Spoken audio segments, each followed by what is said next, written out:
They've sworn to protect and serve, to keep your community safe.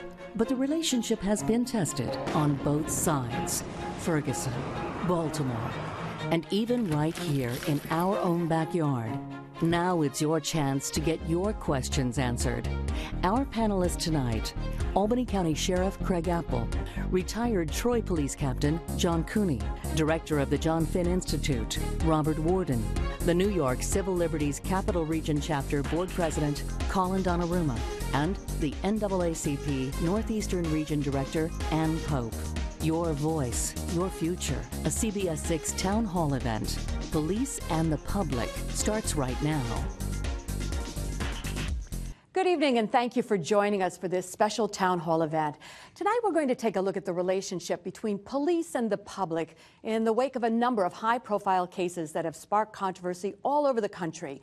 CBS 6's Tori Wells delves into some cases that have gripped the nation and here in the Capital Region. July 17, 2014. Eric Gardner is put in a chokehold by police in New York City. It was caught on camera by someone nearby. Gardner later died. The officer was not charged. August 9th, Michael Brown was shot and killed by an officer in Ferguson, Missouri. A grand jury doesn't charge that officer. They determined that no probable cause exists to file any charge against Officer Wilson. April 16, 2014. An Albany County Sheriff's deputy tases a teenager. It's captured on police dashcam video. The deputy is suspended without pay, and the sheriff says he's seeking termination. Can't do that, though. November 8th, a Saratoga County Sheriff's deputy is suspended after video captures him apparently slapping a suspect. I'm not resisting. That deputy was charged and later resigned. April 2nd of this year, Donald Ivy dies after being tased by Albany police. The cause of his death is still under investigation.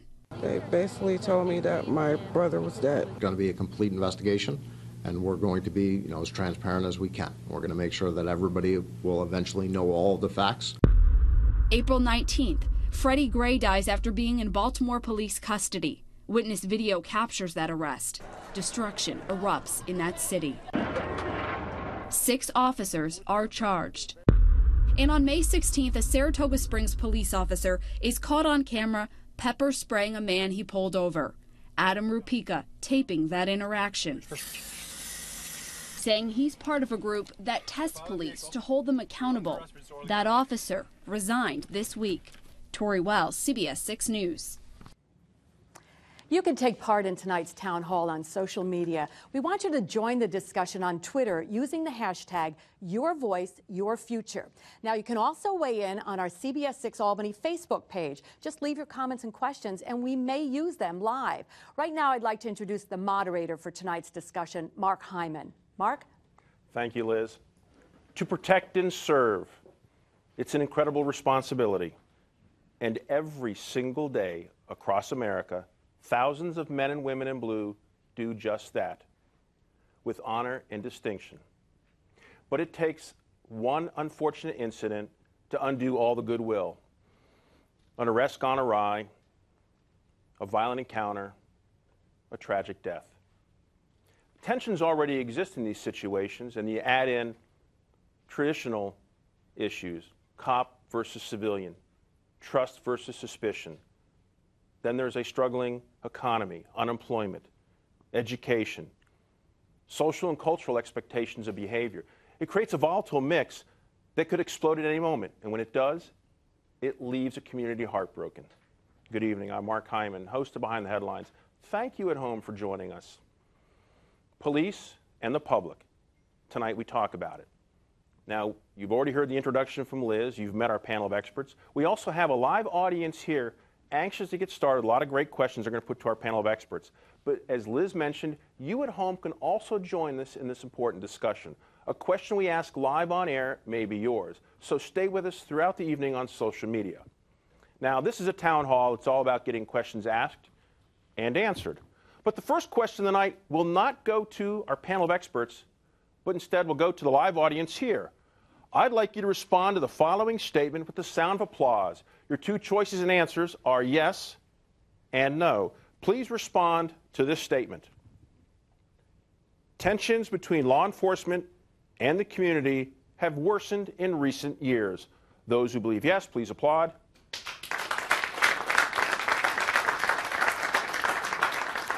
Those who believe no, please applaud.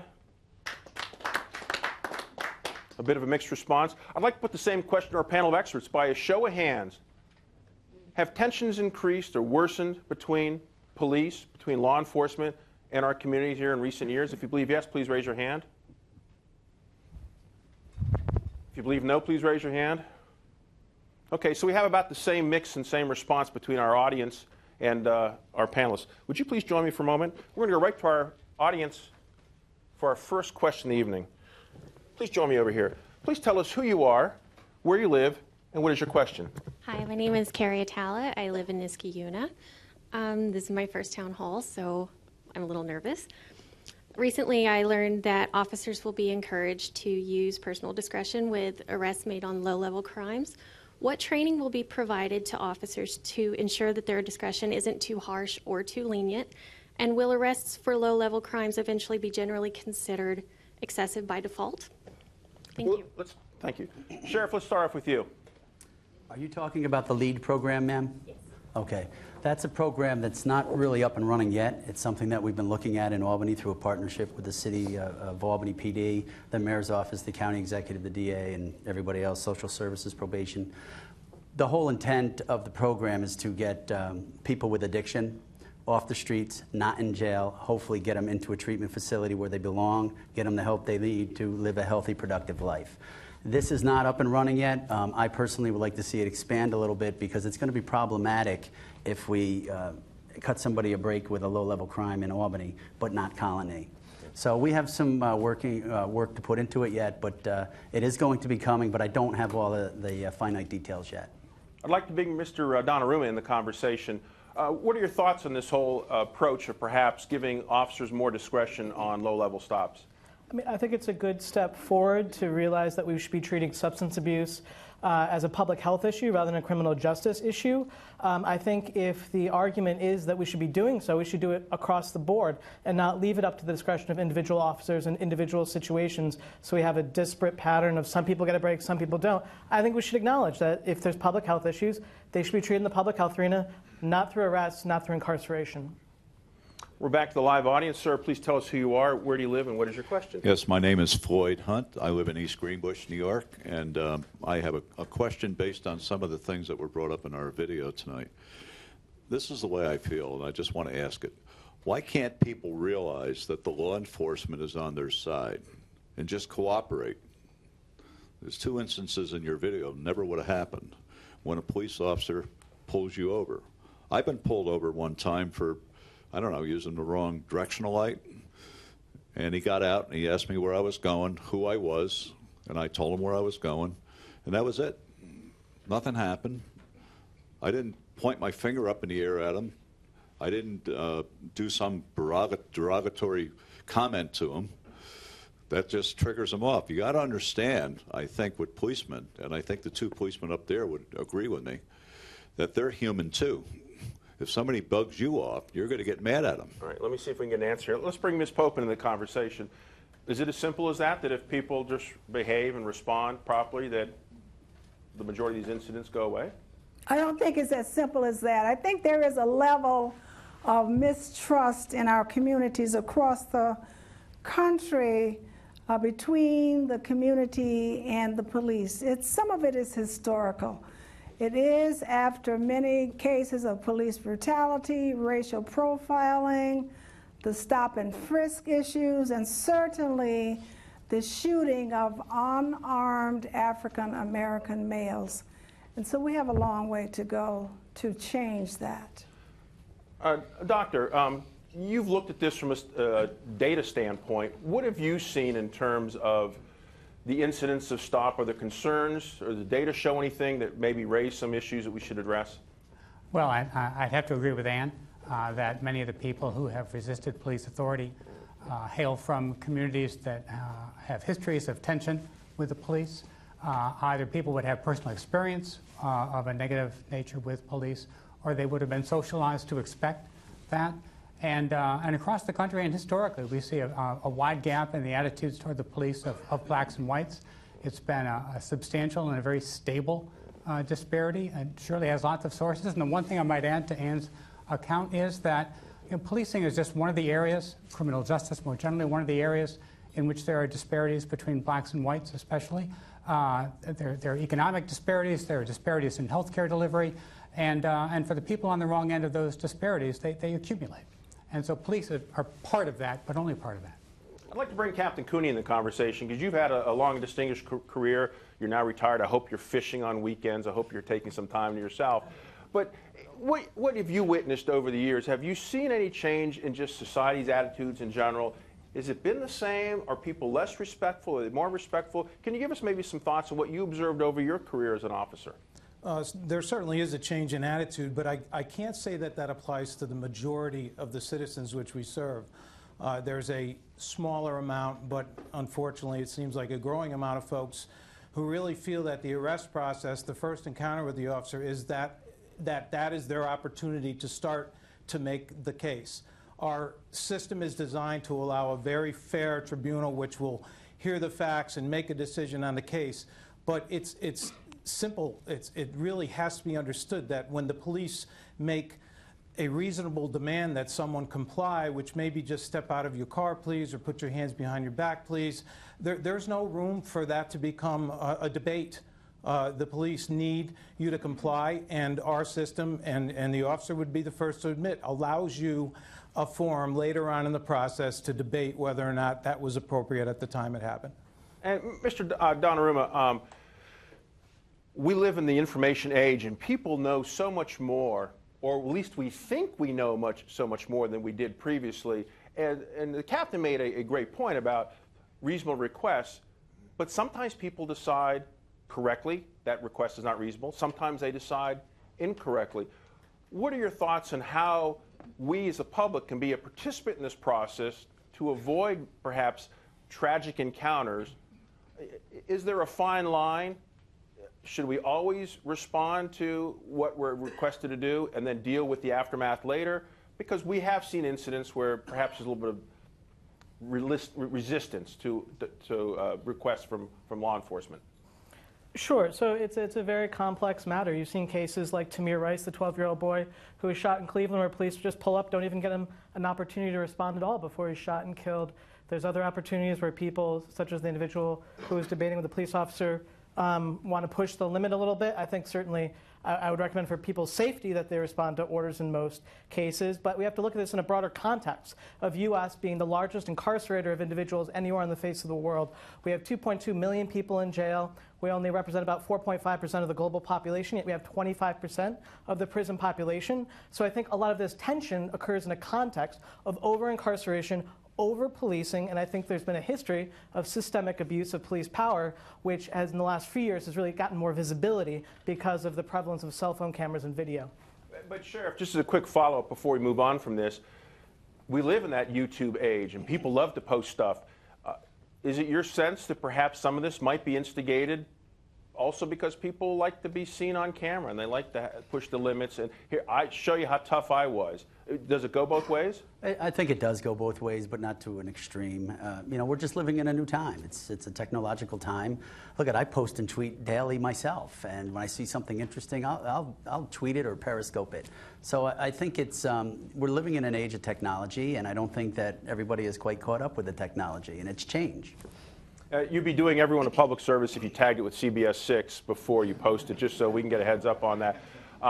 We're going to check with our social media desk in just a moment, but I want to get one more question from our live audience here. Sir, please tell us who you are, where do you live, and what is your question? My name is Jesus Santiago. I live in Troy. I'm a 13-year military veteran of 2 branches, both in law enforcement. And coming up in the ranks, community policing was not only preached, but expected. How about getting out the vehicles and walking the beat? That's a great question. Ms. Pope, I've heard the question asked rhetorically. There was the whole issue with Ferguson, and people have asked, we will never know the answer, but what if Officer Darren Wilson and Michael Brown knew one another? Could that situation have possibly been different because of that familiarity? And that's what this gentleman was talking about with community policing. Do you see that as perhaps one of our solutions, the cost issues aside, but allowing officers and communities to work closer together so there is some familiarity, so there is a sense of recognition and perhaps avoid unfortunate misunderstandings?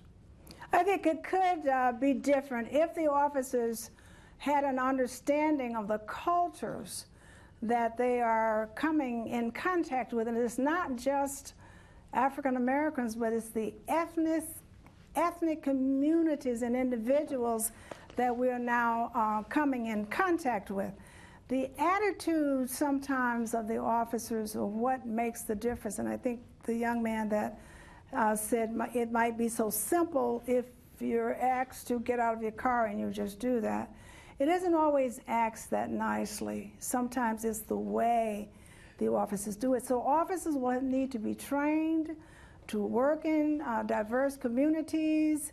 It is extremely, extremely important that they be fully trained to interact with the people that live in the communities where they will be doing that community police. And I cannot stress enough that they must be trained in working with diverse individuals.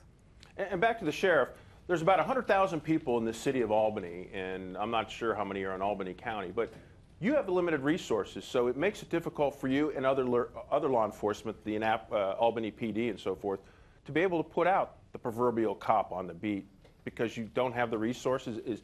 If you had more resources, would it make it easier to do that and hold the police athletic leagues and the basketball camps and the things that we think happened at least once upon a time?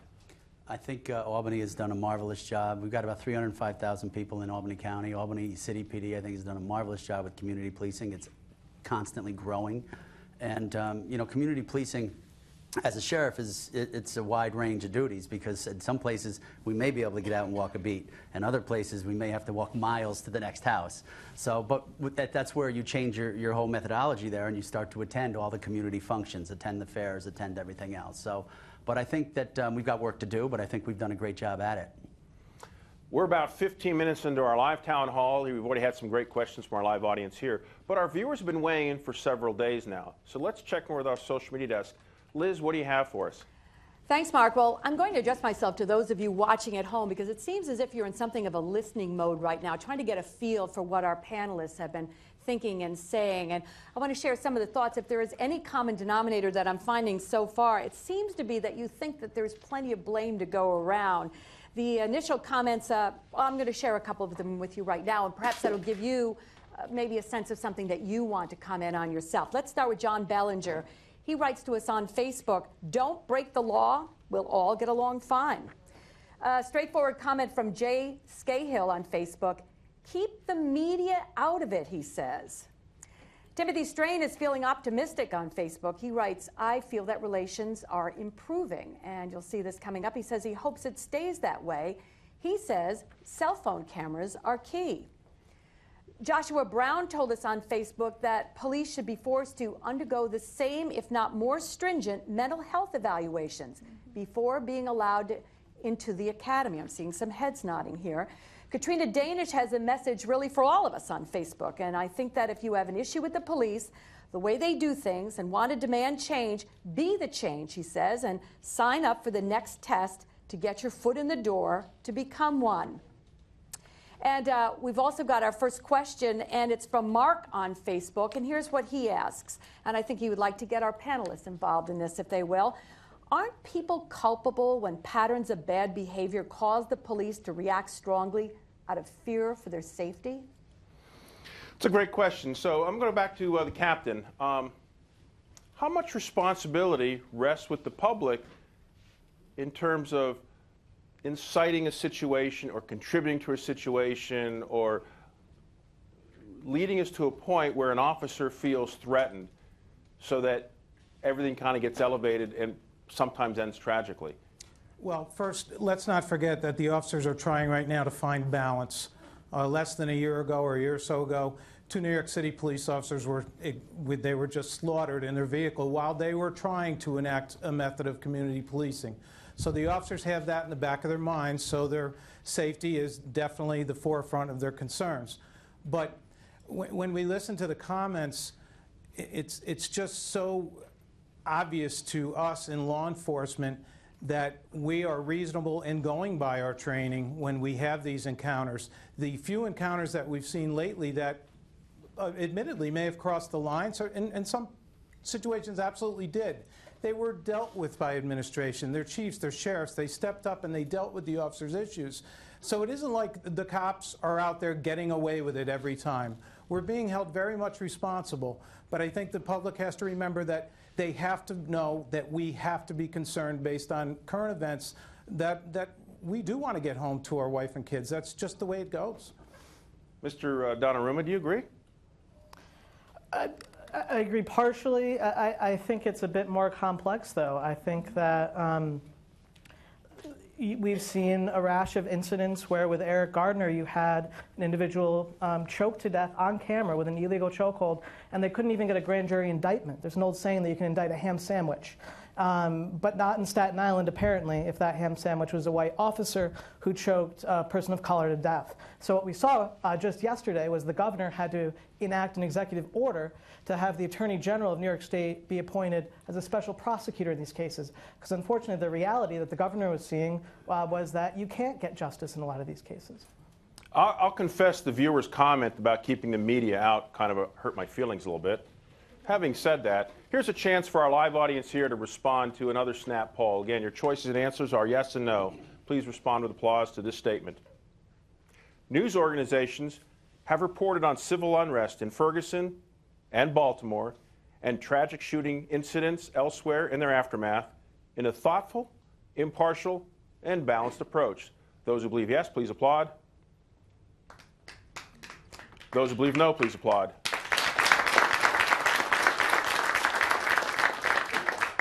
I guess this is my last day as a reporter, huh? All right, we're back to our live audience. Please tell us who you are, where do you live, and what is your question? My name is Anita Ferguson, and I'm from Rensselaer, New York.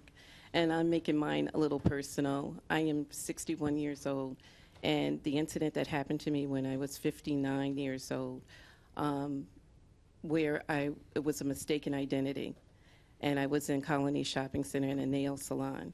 There was a video that clearly showed that it wasn't me, but the officer did not look at the video before he approached me. And after an hour of humility, it was just crazy. He asked to go into my pocketbook. Nobody could tell me what my rights were.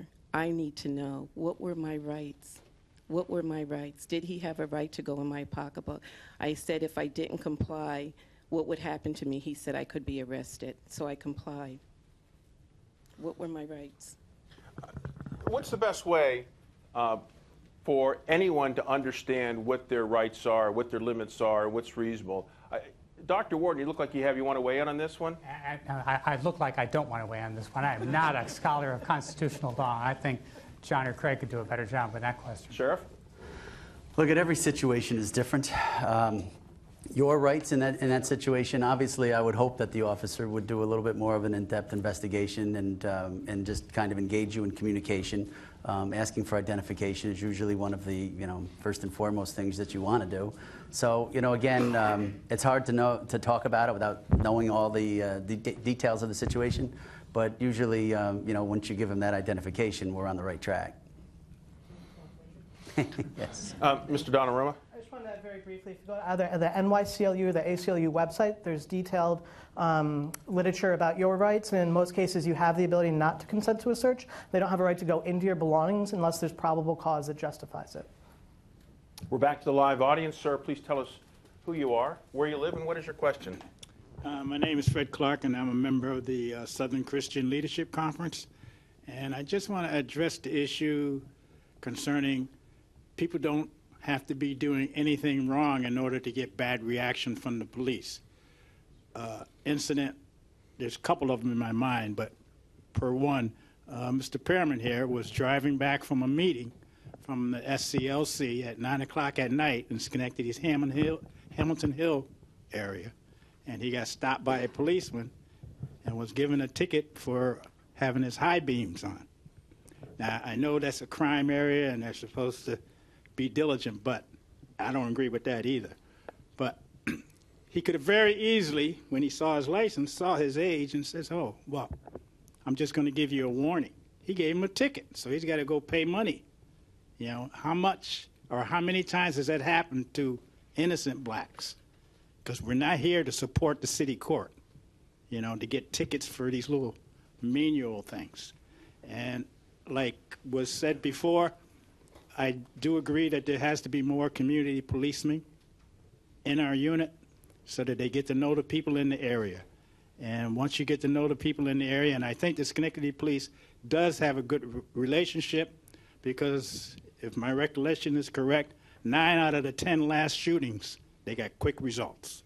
Just like this one on Zade Market. All right, let's see if we can get an answer here. I want to go to Mr. Captain Cooney and bring you back into the conversation, because our first audience member of the evening talked about the discretion that officers have.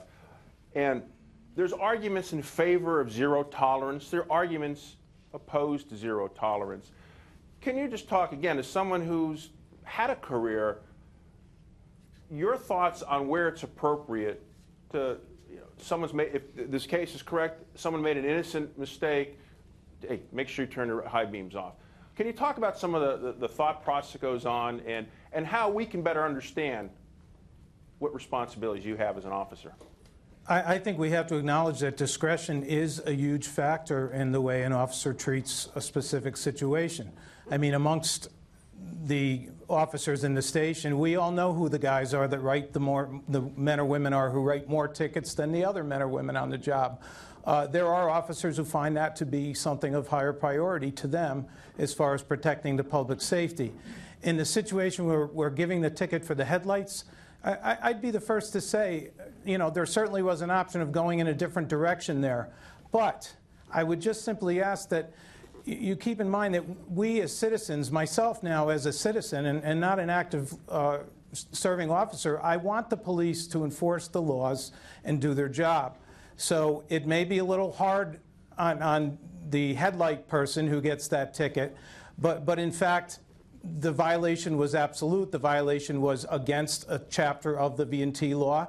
And as a supervisor, it would be very difficult for me to call that officer in and say, I need you to kind of back off. I need you to start slacking a little and not writing those tickets. Because in the end, he or she is actually doing exactly what they're being asked to do in their service. Ms. Pope, there's often allegations that discretion, there's wider latitude of discretion in some communities and some neighborhoods, more so than others. Is that what you've seen or what you've noticed, that some places we get would I be given a greater discretion when I perhaps have a minor traffic violation than perhaps other people? I would say that you would, because of the color of your skin.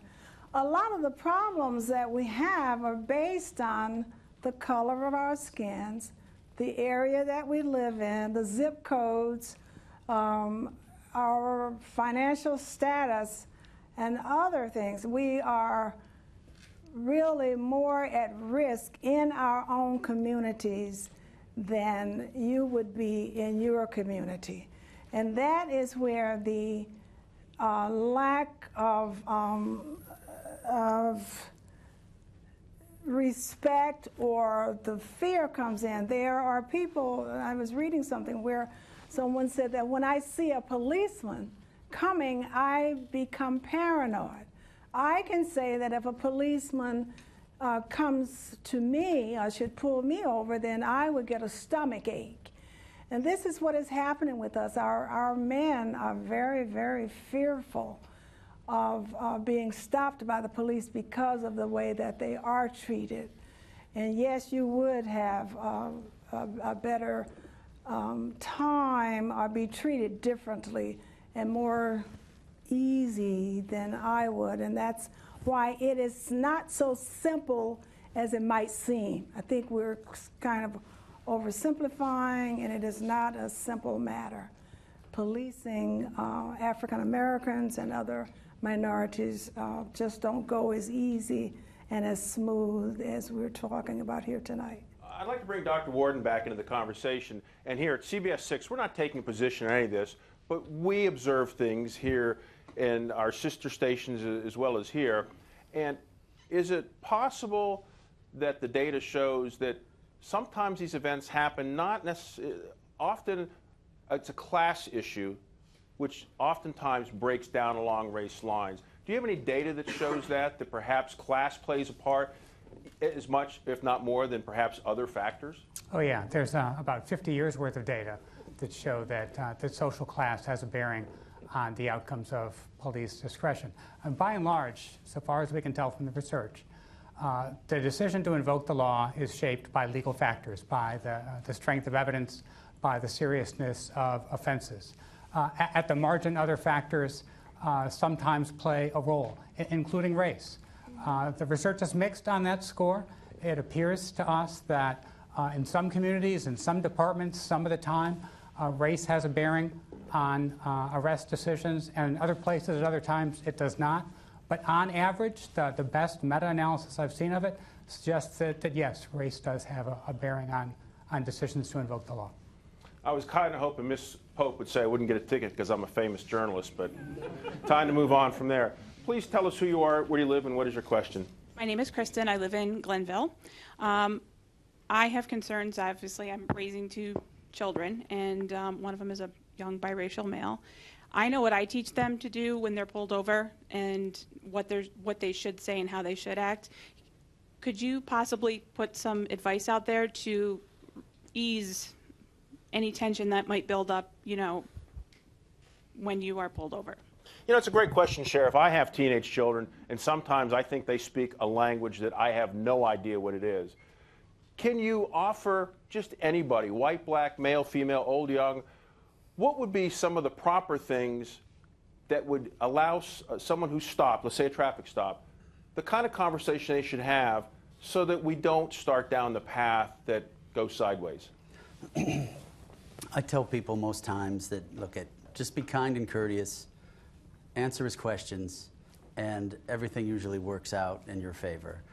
What happens is we're living in a time right now where, you know, you'll get people that won't roll down their window. They'll make you talk through the window, or they'll, you know, try to keep their hands hidden, whatever, just to try to push that envelope a little bit. A lot of your incidents that evolve from traffic stops would not have occurred had you just answered a couple of questions and moved on. So I guess the point that I'm making, I don't know where you went, the point that I'm making is that, you know, just, I usually tell them, if it's dark out, turn your light on. Keep your hands visible and just answer a few basic questions and have your identification, and everything usually works out great. But it's when you start to push that envelope a little bit and try to be provocative, at that point it usually goes downhill. Mr. Donnarumma, anything to add to that? I mean, I think if you look at the system more broadly, you see that there are vast discrepancies in how people are treated based on their race. In Schenectady County, people of color are twice as likely to be arrested and 3 times as likely to be incarcerated. Nationwide, black men are incarcerated at a rate of 10 times white men for drug offenses, and that's despite vast empirical evidence which shows that they use and sell drugs at the exact same rate. So I think it's very difficult to look at the numbers and the nature of incarceration in the United States and say that race isn't a central factor in both policing and incarceration. All right, before we check with our social media anchor, I want to get one more question from our live audience here. Sir, please tell us who you are, where you live, and what is your question? My name is Mike. I live in Schenectady. And I have a issue actually for a couple of the members, one preventative and one aftermath. What kind of resources are available for people who have been violated, and how do they go about finding those resources? Violated in what sense? Well, improper stop or something? No, actually, for an illegal entry into somebody's home, false arrest, that type of thing. And also, it seems like with all these things that are going on, everybody's focusing on the more aggressive issues and the more damaging things that have been happening with the police. But what about some of the lesser things? Because like as I said, illegal entry, it seems like the police have no training programs for the lesser stuff. Even when they're instructed that there's already a lawyer involved and that you're following your lawyer's instructions, but yet at the same time, then your home is violated, you're violated, arrested, thrown into a jail cell, and then charged with crimes for doing nothing but following your lawyer's orders. I'm going to go back to Mr. Donnarumma again, and then I want to bring the captain back into this conversation. But what are your thoughts? The first part of this question was, what resources are there out there for people who perhaps felt that they were a victim? Yeah, it's a good question. A lot of the cases that we saw in the promo were about situations where people thought their rights were violated by police, yet no criminal charges were brought against the officers. And often what happens then is the other avenue that's available is civil lawsuits. And we've seen in most of these cases that civil lawsuits have ensued, most of them under what's known as 1983 federal statute for violation of civil rights. That requires reaching out to attorneys to represent you. There are organizations like the ACLU that will take on cases, but are often stretched thin based on the sheer number. So oftentimes, if you can't find justice in terms of bringing an officer to justice, there's civil routes. Also, the federal government, in some of these instances of state and local police departments that are out of control, has come in and invoked federal authority over out-of-control local police organizations. That's a great point to follow up on, Captain. It's such a complex age we live in. There's federal law, there's state law, there's some, depending where you live, there's county law, there's city law. It's got to be a challenge for an officer who has all these responsibilities and then to take steps in order to protect and serve, but then perhaps may take a wrong step or may take a wrong action that may violate certain protocols, certain civil liberties. Are we instructing our officers today? Is it just too overwhelming? Is there more that we can do? No, I certainly don't think it's too overwhelming. I think it's a challenge. But I think if there's a common theme I could hear through this whole night so far, it's that we have a system in place that addresses the issues that this gentleman just raised. If your house was illegally searched, then any evidence found won't be used against you in any type of crime. If you were illegally arrested, then the system will deal with the fact that those charges are not sufficient and the charges would be dropped. It's just so important to remember that every career, every field has someone who may make a mistake in how they do their job on a certain date, on a certain time. But with law enforcement, you're actually in a better place because you've got some very well-structured and very responsible remedies in place. And how many times do I ask a person when they complain about an officer's actions, did you end up going to the department and filing the complaint? And the response often is, well, it wouldn't do any good because they don't investigate their own or whatever. If you don't take that step, you don't have the right to say it doesn't work because you didn't give it a chance to work. We're about halfway through tonight's program. We've already had a lot of great questions here, some disagreement in the panel, but we've had some disagreement, I think, from our viewers at home. So let's check with our social media anchor. Liz, what's the latest? Thanks, Mark. Well, those of you watching at home have been listening to the panelists, and it seems to me that you're trying to figure out why there's so much divergence at what's at the heart of the problem when you say it's your safety that's at stake here. It's also clear, too, that you have a lot of different ideas about responsibility for the miscommunication and some different solutions, too. Let's get right to what you're saying now. Joseph Knight says simply on Facebook, the police do a great job. Linda Baker on Facebook, I think police and the public should be a relationship based on mutual trust and respect.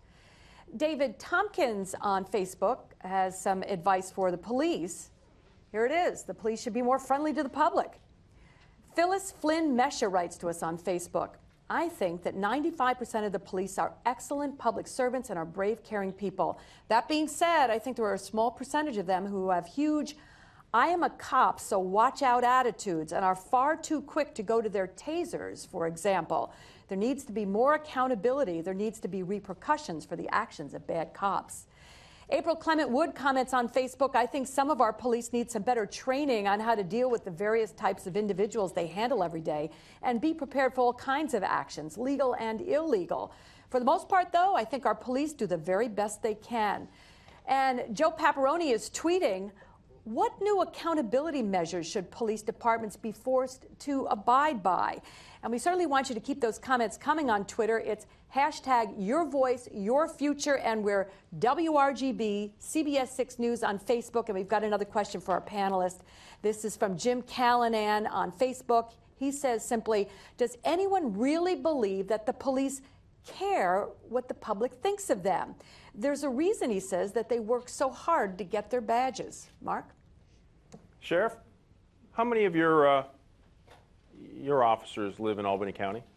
All of them, except for, well, it's a county law. So I would have to say all of our deputies live in the county. As far as the correction officers, a few of them can live in a contiguous county. So, and I understand the viewer's concern and question, the comment, but as a journalist and trying to maintain the middle of the road here, I'd like to think that all of your officers care about the community in which they live because they live there. So would I. Ms. Pope, what do you think? I think that we would hope that they would care, but certainly there are many who do not care what the public thinks. But there are some officers who we are able to communicate with and make some things happen. But there are certainly more than enough of them that worked hard for their badges. And it's a culture. I mean, many of our officers came up back in the days when African Americans had no rights that whites had to respect. That's the historical part that has come down and followed through that we're going through right now. I believe that in Albany we're here on a right track to make some changes, and I'm going to watch and see, but I don't want to shout too soon. But there are officers who are just plain rude and nasty, and they need to be retrained. They must be retrained. The National NAACP is calling for training of officers who work in communities where there are people of color, and that's what we must do. We want to respect them, but it's difficult. Dr. Warden? Mark, yeah, I think most police officers, just anecdotally, underestimate public opinion toward the police.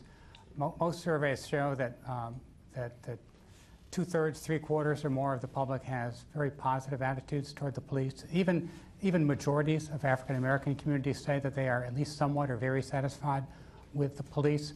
But police officers tend to encounter either a slice of the community or, what's more likely, people at their worst, people in stressful situations, people who are whose emotions are running high, and they form an impression of public opinion that's not very flattering, and they wildly underestimate the favor with which they're held. This evening, we've already had several comments come up about Schenectady, and I'm fortunate to be joined by the mayor of Schenectady. And Mr. Mayor, you kind of walk a tightrope here because you've got constituents of every size, shape, color, age, you name it, and you have law enforcement working for you. And can you talk about some of the, I don't want to get into specifics of some of the concerns that are raised here about specific cases, but can you talk about what do you see at your level and how you manage the process so that everyone is treated with dignity and respect and fairness, but also we maintain order? I expect police officers, all public employees, to be viewed as community leaders. And to do that, they have to earn it every day. And that means to be engaged with the community. And when the opportunity comes up to go out of your way and do a little bit extra, I expect those men and women in the Schenectady Police Department, and that matter, all the employees of the city of Schenectady, to do that. And there is tension out there. Police officers are put in complicated situations and have to process a lot of conflicting information in a very short period of time. And so if the public kind of understands that, and there's a little bit of give and take on both sides, you end up with a product and a relationship that's much stronger and better, I think, both for the police and the community. But then you have guys like me who say, don't raise my taxes, don't spend any more money, I want to keep things the way they are, but I want you to do more. If you had a wish list, what are the things, besides just more money, what more can the community provide so that you can get the resources to your chief and others so that they're accomplishing their job, we keep our community safe, and we have a community that's happy with the service they're getting? And again, it is value, whether it's tax dollars or other revenue that's generated. It's a balancing act that all municipalities do in terms of providing the level of service. And there's been somewhat of a systematic disinvestment in urban areas in New York State over a long period of time. so that we're playing catch-up in many respects of providing police services, doing the economic development, making sure that our schools are educating the youth and making them career or college ready when they come out of high schools. And it's that ongoing challenge that we deal with every day and try and do it the best we can. Mr. Donnarumma, pardon me for asking, are you a parent? I am. I have a 2-year-old daughter. Congratulations. The reason why I asked that is the mayor, Mr. Mayor, had said something about the expectations we have for our schools. Are we expecting too much outside the home for things to happen? Are we sometimes as parents shirking our own responsibilities, and we expect law enforcement to keep our kids in line and the schools to inculcate our children with all the morals and values? Are we kind of avoiding some of our own responsibilities, do you think? Well, I certainly wouldn't, in all due respect, look to law enforcement to raise my daughter. I think that in New York, we have what's known as the school-to-prison pipeline, where a lot of youth behavior is criminalized, and a lot of youth, particularly in poor communities of color, are funneled directly from what would be low-level disciplinary incidents in some schools. In others, they're put directly into adult prisons and facilities. New York is one of only 2 states, the other being North Carolina, that treats 16 and 17-year-olds as adults for purposes of criminal prosecutions and putting them in adult criminal facilities. I think that it's really important that we invest in high-quality public education, after-school activities, that we invest in opportunities for children that will allow them to have productive lives and good jobs. That those are the best ways to keep someone out of the criminal justice system. So, Sheriff, we refer to deadbeat dads as men who don't pay their child support, but can we be a deadbeat dad for shirking our responsibilities and not being the parent that perhaps we should? And what would you offer to those of us if we aren't meeting our obligations? What should we do better? I see this every single day. I'm a big proponent of pushing education at a young age, keeping kids involved, keeping them into school, keeping them educated. But a lot of the responsibility is failing as a parent. A lot of times when we talk to people and we have young individuals that are in custody, whether it's a PINS violation or a misdemeanor or something to that effect, a lot of it goes back to the family, to the parents, letting their 10-year-old kid run around at 2 a.m. in the morning. Nothing good is going to come from that. So I know it's easy to get angry at the outside world, but a lot of people need to take a step back and look at themselves and start functioning as a parent. And to follow on with this conversation before we go back to the audience, Ms. Pope, what about faith? What do you, maybe not necessarily in your capacity at the NAACP, but as a member of the community, can faith play a stronger role in helping? F-A-I-T-H? Yes. Certainly. I think those of you who are African American in this room know that we are a people of strong faith. Which is why when the young man went into the AME church in Charleston and shot 9 people, those people were able to say, "We forgive you." And sometimes we are forgiving to a fault. So we believe, and many times we will be trumped on because we do believe. But faith certainly does play a strong role in our communities. The belief in God is strong, and that is what has gotten us through, because we are overlooked in employment. We don't have high-paying jobs. Our children are failing in our educational system, so sometimes the only thing that we can count on is our faith. All right, we're going back to the live audience, and in a few moments, we actually have a pastor in the audience tonight. I'm going to ask him in a few moments to check in with us and just explore the issue of faith for a moment. In the meantime, sir, please tell us who you are, where you live, and what is your question? I'm John Bradley from Brunswick, New York. This is more of a respect type of question. When I get pulled over, because I do break the law every now and then, I will turn the car off, take my keys out, put them on the dash, put my hands on the steering wheel, both hands. So when the officer's coming up, he doesn't know who he's going to encounter, but when he sees my hands on that steering wheel, it's a sign of respect. And if they don't show me respect, I will remind them that they should show respect. And I have no problem with the police officers if I show them respect. Okay, any thoughts on that, Mr. Donnarumma? I will say personally that I do a similar thing. It's probably a good practice. I don't know if you, certainly under the Constitution, you don't need to go out of your way to take additional steps like that for your rights not to be violated. It's probably a best practice. And your probably race and age and have a factor in whether or not you're treated with certain levels of respect. But certainly that's not required under the Constitution, but it probably is a best practice. And let's follow this this thought a little further. Captain, can you give us an idea of what are some of the possible indicators if an officer's walking on, let's say, a traffic stop? What are the things that makes him feel uncomfortable and kind of gets the hair in the back of his neck going up? What are those red flags? Let's preface that with have every member in the audience think of their son or their daughter in that position walking up to that vehicle with no idea what they're going to encounter. But yes, we're looking for the hands. We're looking for no furtive movements.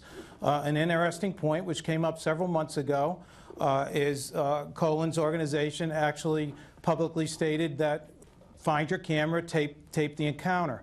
That's totally appropriate and totally acceptable. But the point being is don't be reaching for your camera or looking in your purse for your camera while the officer's walking up. Politely tell the officer, I'd like to tape this encounter, and we'll go from there. The officer will treat that with the utmost respect.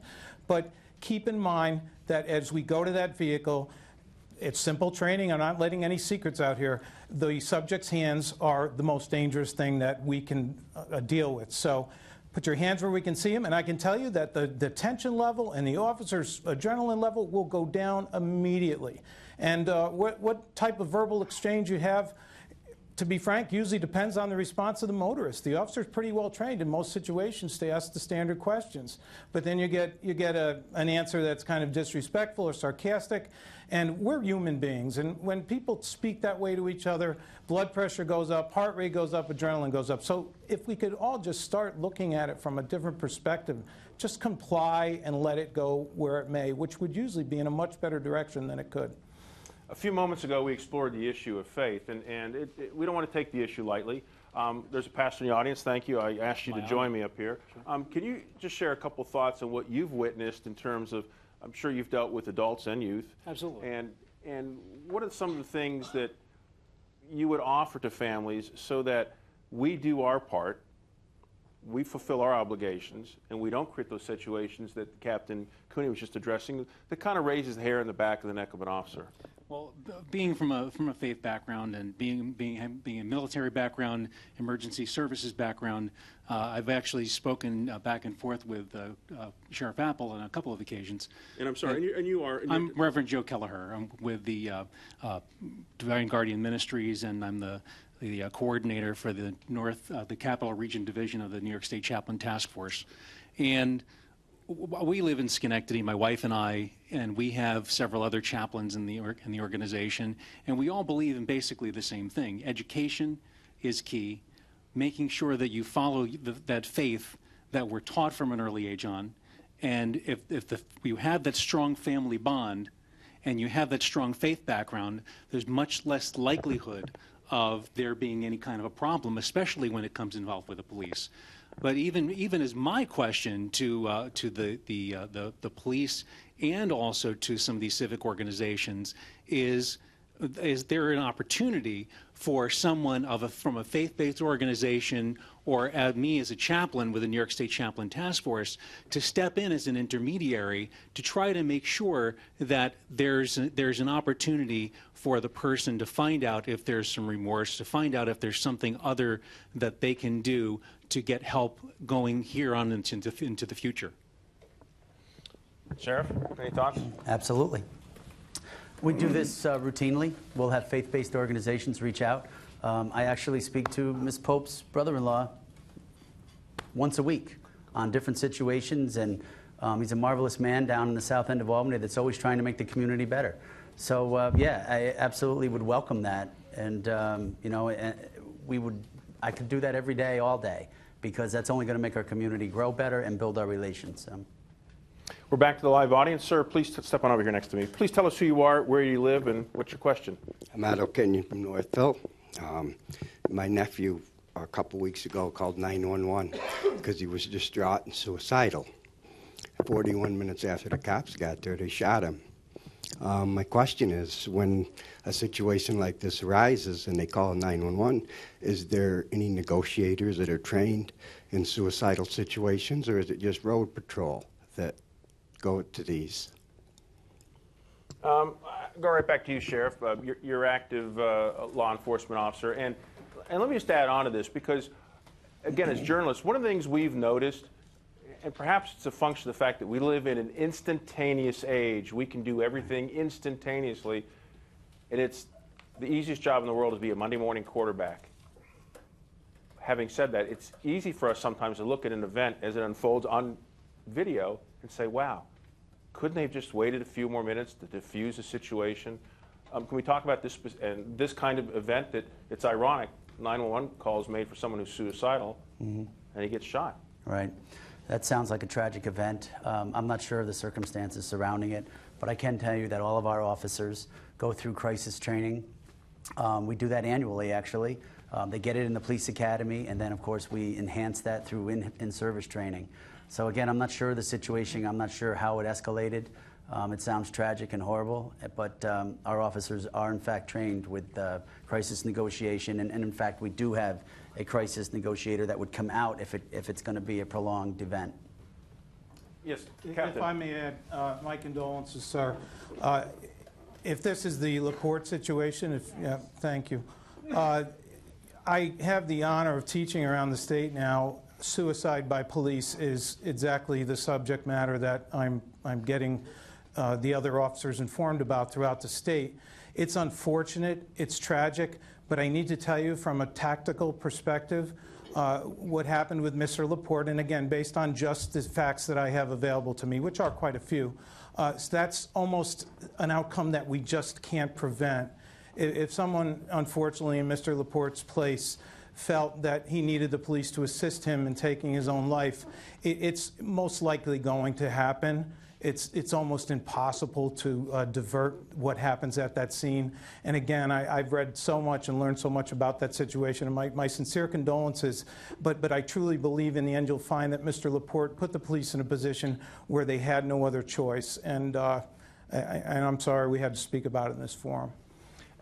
Mr. Donnarumma, let me just continue on with this conversation again, and it's easy for us to be Monday morning quarterbacks, but having watched video of events that have unfolded, it would seem that sometimes there's almost a rush to bring a conclusion where the question we ask, hopefully it's a valid one, is couldn't we have just waited for things to occur? You mentioned the Tamir Rice case where the officers shot a 12-year-old within seconds of getting out of the car.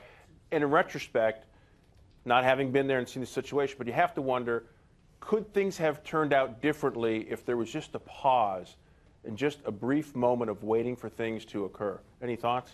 Yeah, I think so. And there's an old saying, if all you have is a hammer, everything looks like a nail. And a lot of times police officers go in with armed weapons, tasers, pistols into situations that are very volatile, and a lot of times what ends up happening is that situation is escalated and deadly force occurs, where if it was treated as a mental health issue, as a substance abuse addiction issue, as a different type of issue rather than going in with force, I think you'd see a lot of different outcomes. It's a similar case in Albany with the Dante Ivey tasing death, which we saw in the video of an individual who had schizophrenia, who was walking down the street to a corner store, stopped by police. They didn't like the way he responded, tased multiple times, had a heart condition, and died in the street. This is the type of situation where no one, 30 seconds before the officer arrived, was at risk. But because of that escalation, because of that armed mentality, because I think they had this idea, they have a hammer, here's a nail, they escalated and used what was deadly force. So I think we need to look at more creative ways that we can have, at minimum, more mental health training and crisis training, make that more widespread, make it more thorough, and we need to look into ways in which we can have different entities and communities respond to some of these situations rather than armed police. Dr. Warden, I'd like to bring you back in the conversation. Have you seen anything in your studies, or you have any data about the prevalence of health issues, mental issues, and so forth, or addiction, as a component that's a contributor to these events? Is there anything that suggests that more often than not, the people who have some sort of mental concern are the ones that get involved in these kinds of events? They might be more prone to resist police authority, yes, but in general, the research on police interactions with mentally ill individuals is pretty mixed. Some of it has found that police treat them differently than they treat others. Some has found that there's no difference. I might add on the use of force issue, it might come as a surprise to many of you here and listening, that the research on police use of force has actually shown that police use less force than the resistance that citizens offer would justify in many cases, that's the tendency. And that's not to deny in any way, shape, or form that there aren't occasions when police use more force than they're authorized to use, and many of those are captured now on cell phone video. But the broader tendency is one of restraint rather than excessive use of force. A few moments ago, we were talking about with the pastor about offering, I'll say, third-party services to law enforcement. And this topic is really about the police and the public. But there are organizations out there. We have two of them on the stage. You represent third parties, if you will, in addressing these issues. And I have someone else joining me who actually, his organization plays a role in some of the protecting our communities. Can you tell us who you are, what organization you're with, and what role you play and your organization plays in our communities? Well, I'm Chris Matisse, and I'm the Commissioner of Public Safety in the city of Saratoga Springs. So I am an elected official who is charged with oversight of our police and fire and code enforcement, et cetera. So ultimately, I'm responsible for whatever happens with the police department. Okay, and this is one of those cases where the moderator actually got it wrong, because I thought you were with Crime Stoppers, Yep. and my apologies. That's the guy next to me. And we'll get him in a moment, so. That's the guy next to me. Oh, so we already know I'm out of a job tonight anyway, because I asked that news question and got it wrong. Everybody didn't like me. I did have a question for the panel. Yes, please. My observation has been we've hired a lot of people for our police department over the past few years, and my observation is that we have brighter, better educated people coming into our department, and I'm sure that's true of other departments in the area. The profession, the law enforcement profession, seems to be much more desirable than it was in the past. And given the fact that we have this new generation of people who tend not to be as prejudiced and tend to be much more flexible in terms of their attitudes, they have better training as they come in, and they have more rigorous in-service training during their careers. My observation is that this is something that bodes well for the future. It bodes well for the relationships between the police departments and the community. And I was wondering if the panel agreed. Let's start with Captain, because you talked about continuing education. What have you seen with that? Does there seem to be a greater demand for it? There is, and each department has its own policy. But what I've seen, and I would dare speak for the sheriff, is that the quality of candidates that come through the programs now, the academies, they're so much better trained. They're so much more aware of diversity issues. And something that's very on topic to what we've just talked about is the state now is funding a tremendous amount of mental health training for the officers, learning how to to see that someone's suffering from mental distress, possibly being in crisis, to de-escalate rather than take full command and authority. We are going so positive right now. And with the CIT program, I believe, that the Sheriff's Office has, with Troy having a trained group of officers, and the state now funding training throughout the state, we've got nowhere to go but in a great direction, and that's exactly where we're going. I'd like to repeat the comments I said earlier, but everyone knows you're with Crime Stoppers, so please introduce yourself and talk about Crime Stoppers. Hi, my name is James Glorioso. I'm from Amsterdam, New York, and I'm the director of Crime Stoppers. Crime Stoppers is it's a new organization for this area. We're a nonprofit organization. However, it's running throughout the world. And it's very large throughout the community across the country here. And what we basically do is we provide a confidential tip line for the public to call us, because we know, we understand as Crime Stoppers, and actually I'm a 13-year police officer, that public sometimes doesn't trust the police and they don't want to give us the information. And so this confidential tip line is kind of another venue for the public to come to us, give us the tips confidentially, and then we work with each police department. We have a detective or a sergeant in each police department that we contact them and say, hey, listen, here's the confidential tip. You don't know who this person is. All you need to do is just go ahead and investigate it, and then let us know, and then we give rewards for some of those tips that come through. And so it's been very well received so far in the last 2 months since we launched it, and that's it so far. So, Ms. Pope, this sounds like something perhaps that we can bring it into some of the communities you represent, so that we have that buffer, if you will, between community members and law enforcement. Your thoughts? Yeah, I think it sounds very good to me.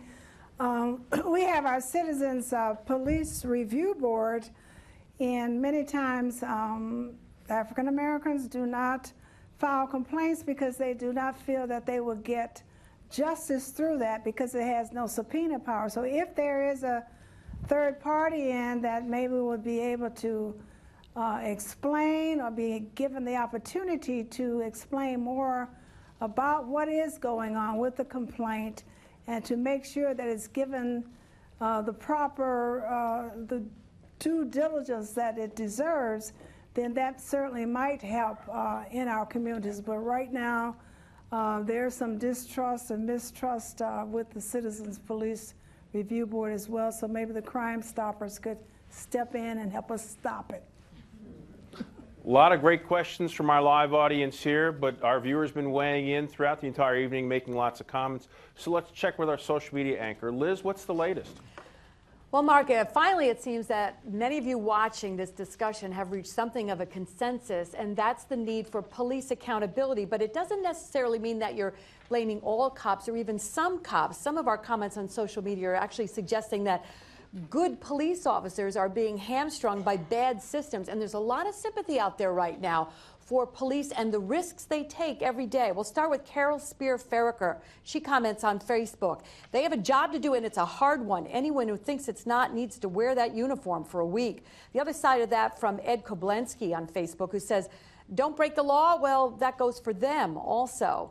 Ryan Nivison is tweeting out right now, law enforcement put their lives on the line every day, and people are complaining they are too rude.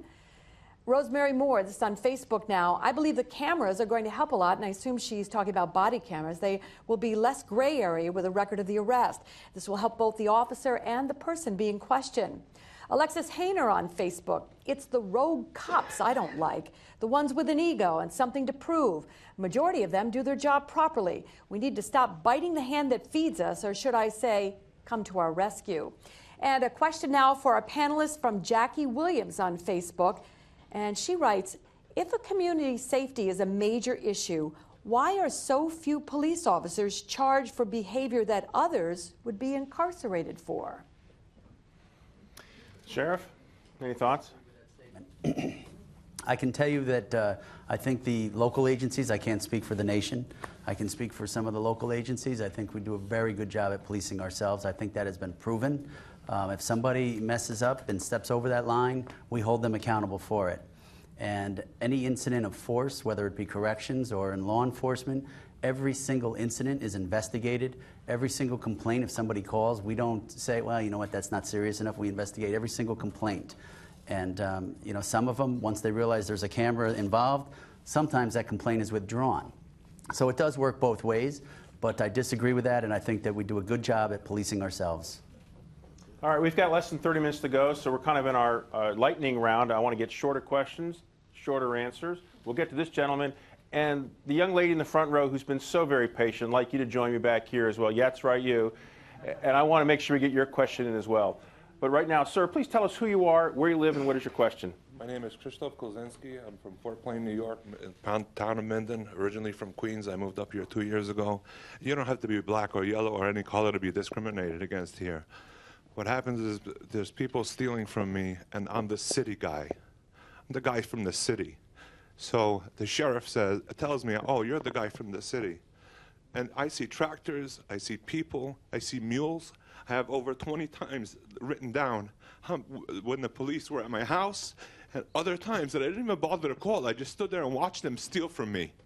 When, two days ago, there was a shooting in Las Vegas where somebody was killed because somebody else was going on their property constantly.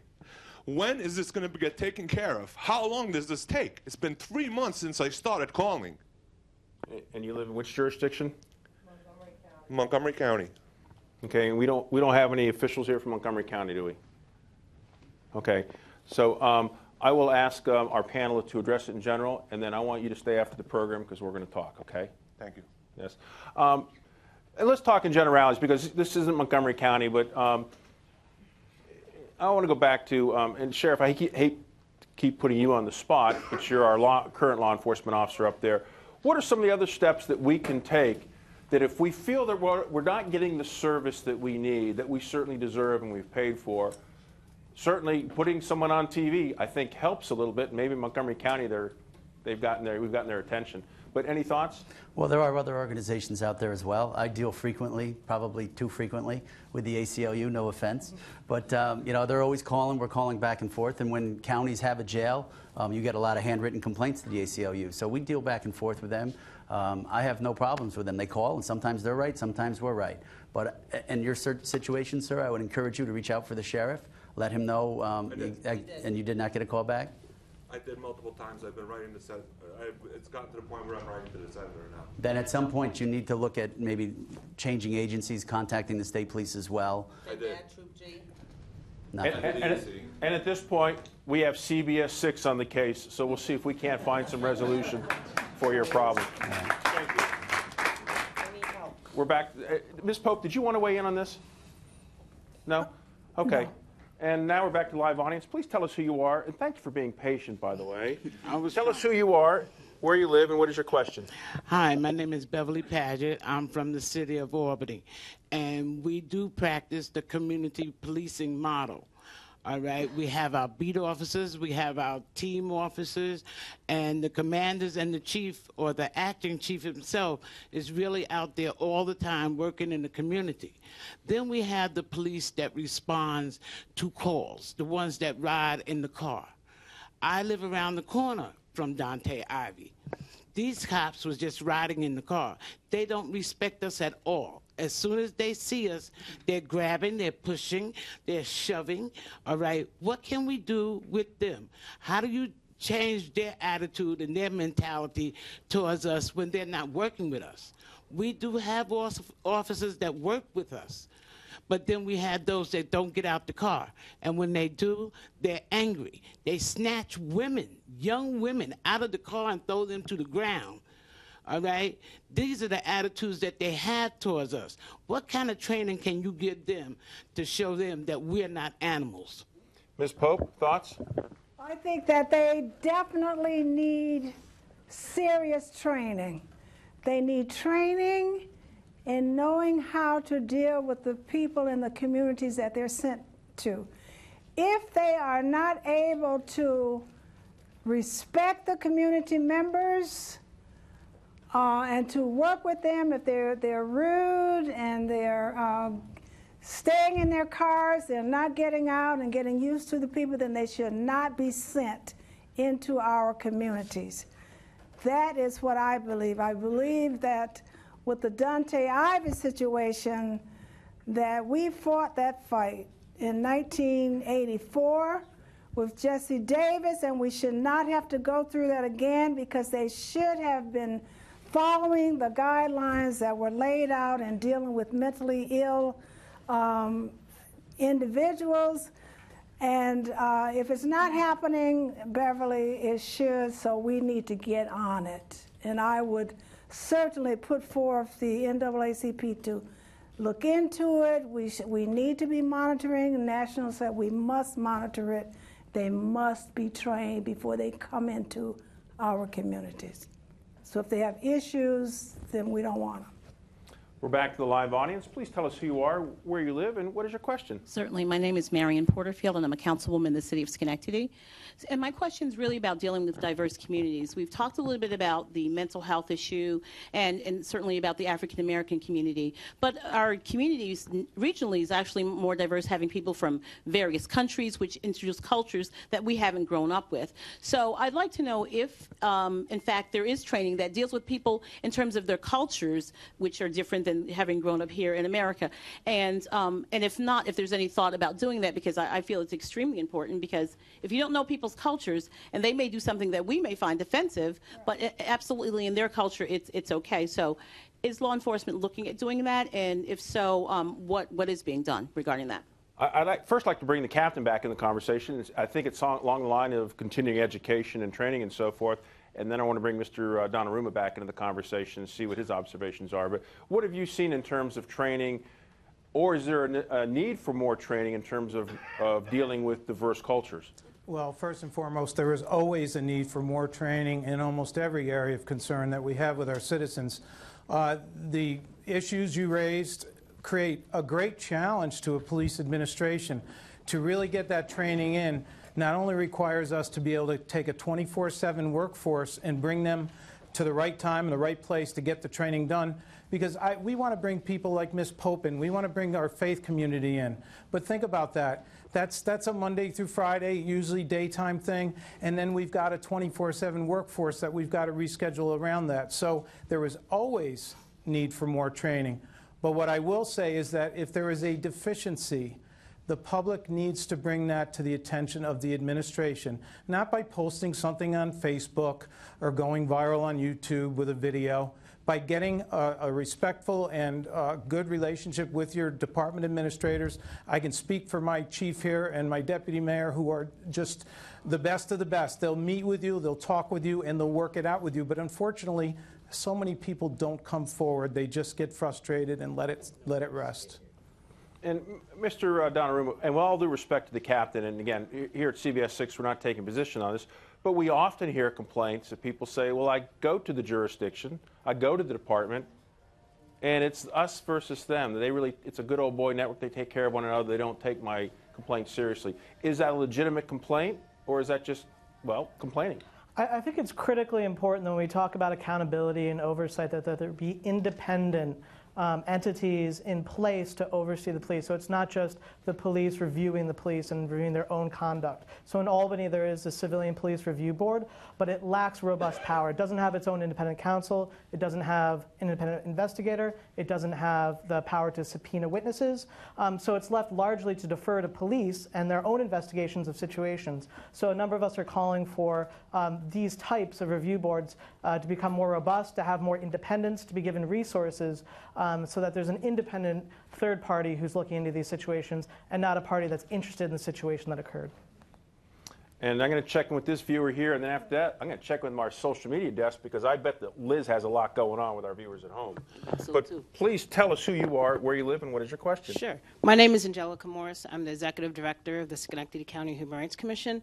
And I just have a question. As we hear tonight, we heard about the civilian police review boards and community relations with the police and community. My question is, what are police barriers to good community relations, and what steps can be taken to eliminate those barriers? Doctor, have you seen anything in your research, your data, that perhaps there are natural obstacles or barriers that perhaps we should knock those down? Well, many people have proposed community policing, and Ms. Patchett alluded to community policing in Albany earlier as at least a partial solution to those kinds of problems. And they're right in pointing to that.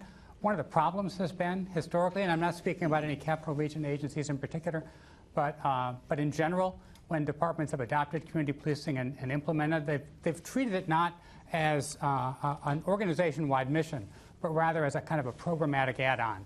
And they haven't really been very serious about implementing genuine community policing, which requires them not only to establish mechanisms of communication with the community, but to really listen to the community and give the community some meaningful input. And often that's been missing, frankly.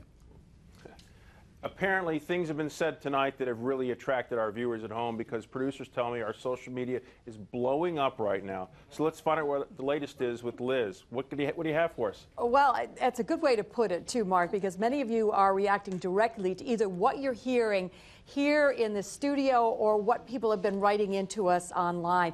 And the support for the police remains strong, although we are going to start with a tweet that sort of suggests the other side of that coin. We're going to hear from Freddie Dukes, who's tweeting out right now, police need to acknowledge racial bias. Carol Orlansky writes on Facebook, people need to stop breaking the law and comply when ordered to. It's not rocket science. Noreen Hansen says on Facebook, I would like to see police officers given more respect by the public. The majority are kind, decent men and women who take their job to protect and serve very seriously. Jean Hodnett, also on Facebook, I wish I could change the perception that a few bad apples spoil the bunch. We can be angry and take proper action against those that go rogue, but we must remember the men and women that do protect and serve us every day. Michelle Lupi has a couple of suggestions for us on Facebook. She says the police department must hire from the minority community. Also, the police must visit the elementary schools and be a positive influence. And a very interesting question on Twitter from Joe Paparone. We heard from him earlier. Well, he followed it up with this question. Police in many other nations do not carry guns. With so many recent police shootings, why not implement that here? Sheriff? I don't even know what to say. You know, we have a country that, you know, there are various opinions on guns. We are out-armed now. We are outgunned, no pun intended. We go into scenes where they have assault rifles, we've got a handgun. We go into scenes where they've got shotguns, we've got a handgun and a taser. That's just not going to happen here. It's unrealistic. But if you could indulge me real quick, sir, I need to touch on two things. One, we have added classes in our police academy touching on different organizations, different communities, Muslim communities. I know we have a Guyanese community as well. So we're adding that in our police academy to start, instead of having to drill it down from the top on the guys on the street, now they'll be getting it on the foundation and building up. So we have added that. I just wanted you to know that. But as far as not carrying guns, that's unrealistic. That's not going to happen. And let me continue on just one quick item. Recently, your department received an MRAP. And are you concerned that receiving discarded Pentagon weapon systems creates perhaps a visual that might be disconcerting to certain individuals or certain communities or certain groups, that perhaps it's excessive? And how do you deal with that? Yeah, I was criticized greatly. But once I went out and I explained why we have it, I mean, the bottom line is there's civilianized MRAPs also called Bearcats. They're a little smaller. Those are $320-some-thousand, and they keep climbing from there.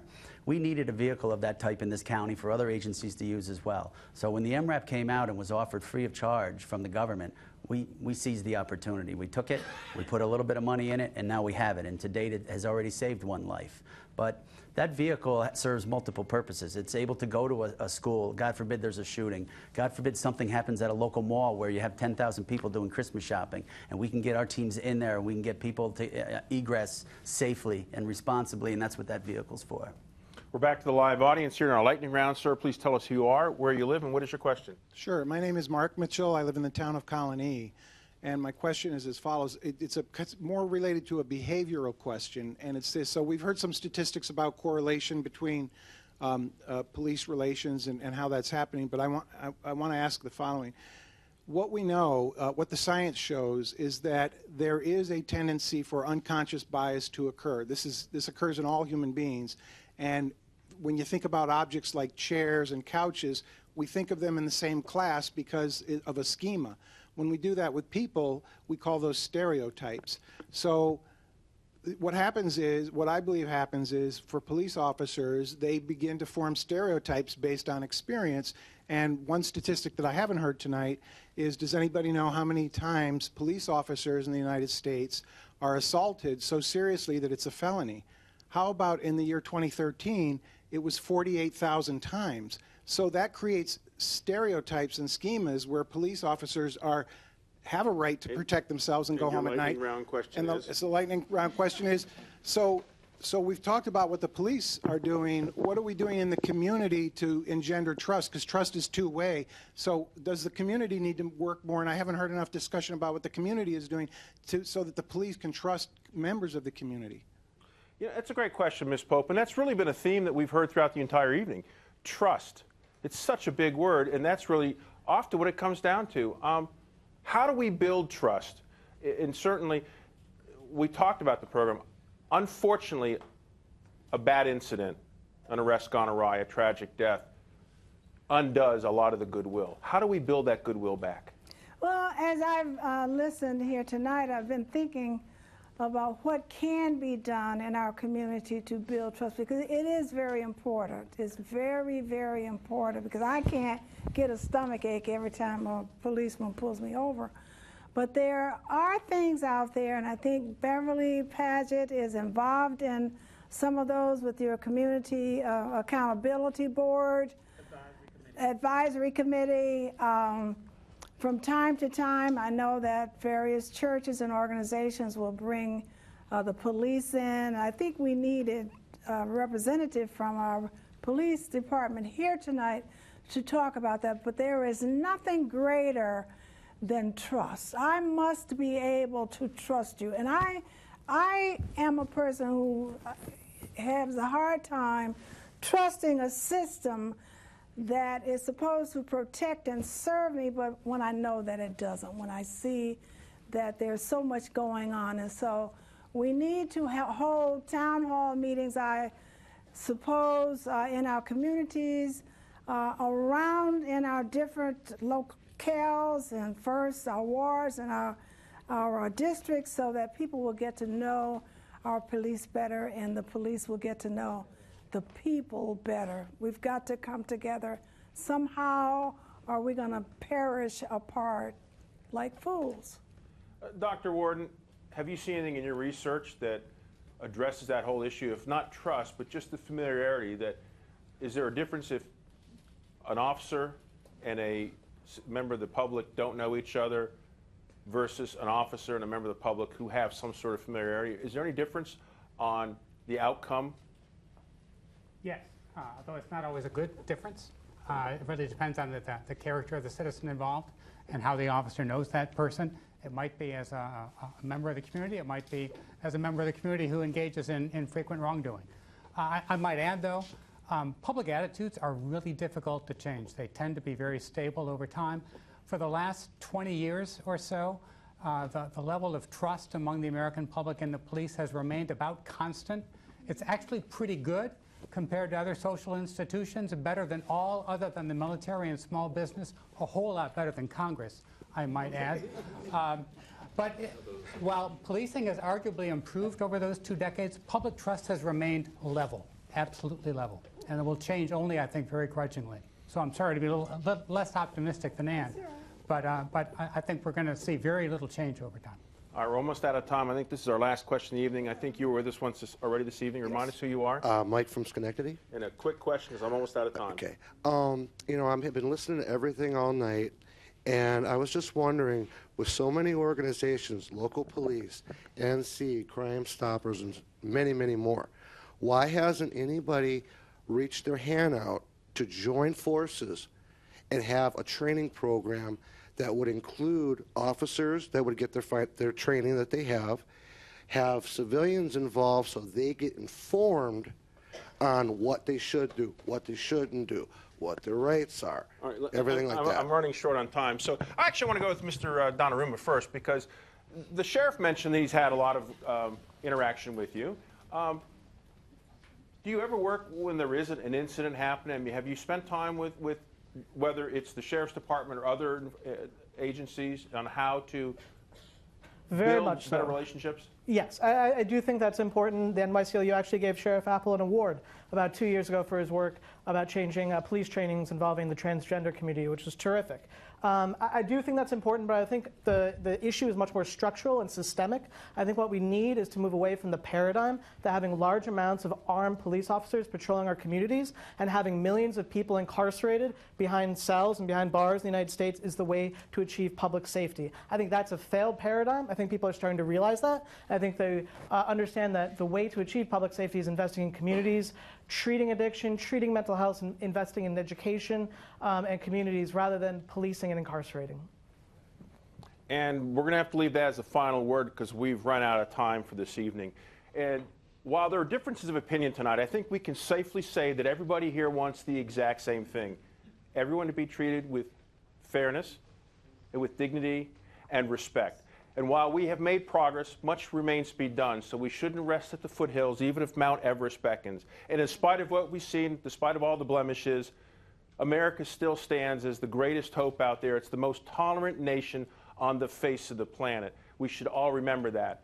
Now, I want to remind everyone that we're staying active on our Facebook page. Weigh in tonight on what you thought of tonight's town hall at facebook.com/CBS6Albany. And also make sure you watch our late news for coverage of the town hall and all the day's breaking news.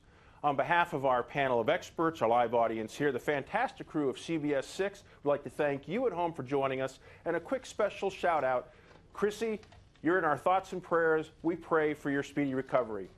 And finally, we always salute our military, law enforcement, firefighters, EMTs, and emergency personnel for their service to our communities. I'm Mark Hyman. Good night.